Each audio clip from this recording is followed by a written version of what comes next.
Pour nous, quand le président de la République a convoqué les consultations pour l'Église du Christ au Congo, c'était vraiment une occasion. C'est comme ça que nous sommes venus déposer nos propositions à son Excellence.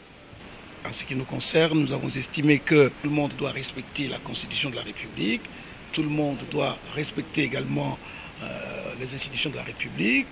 Et voilà, si nous le faisons de cette manière, le pays va sortir, que le chef de l'État tient bien la balance pour que le pays ne puisse pas basculer. La stabilité, rien que la stabilité. Nous, à notre tour, alors nous lui avons demandé de ne pas se fatiguer, de ne pas cesser de dialogue chaque fois qu'il y a des problèmes, qu'il passe toujours par cette façon-là. C'est comme ça que nous aurons en tout cas à améliorer la situation du pays et c'est comme ça qu'il aura toutes les réalités que la population est en train d'endurer.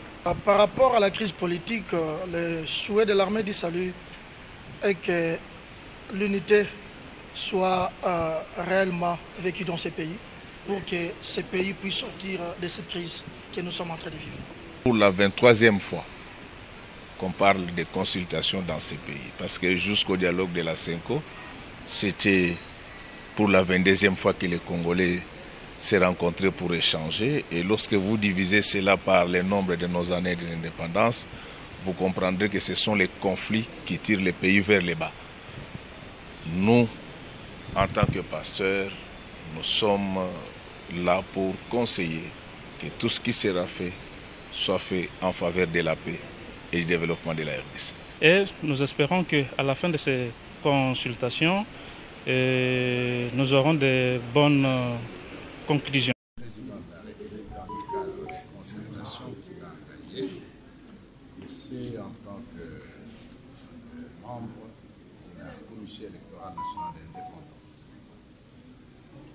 Qu'est-ce que nous avons dit au président de la République? Il nous a donné la vision, c'est à quoi il s'attendait de ces consultations.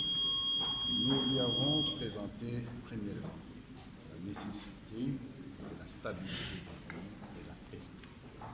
Au-delà de cela, en tant que commission électorale indépendante, nous avons présenté à son autorité la nécessité de la tenue des prochaines élections générales 2023 et que nous avons désormais un projet de chronogramme qui nous amène à ces élections.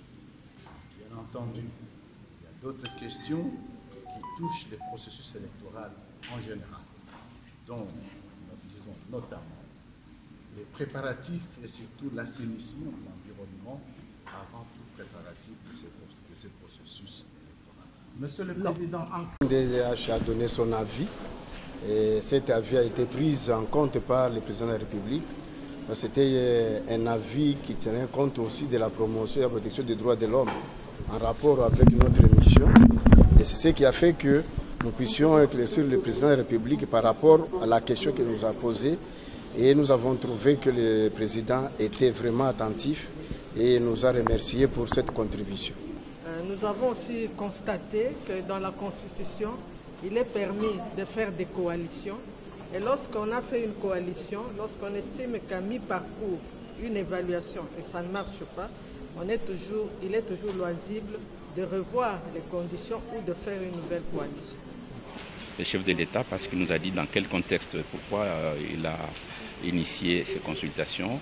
Et donc, le Conseil économique et social est revenu sur ces 3 points, partant de la constance que ce n'est pas la première fois que dans ce pays qu'il y a des consultations. Et donc, ce qu'il faut voir et rechercher, c'est plutôt les causes, parce que les mêmes causes produisent les mêmes effets.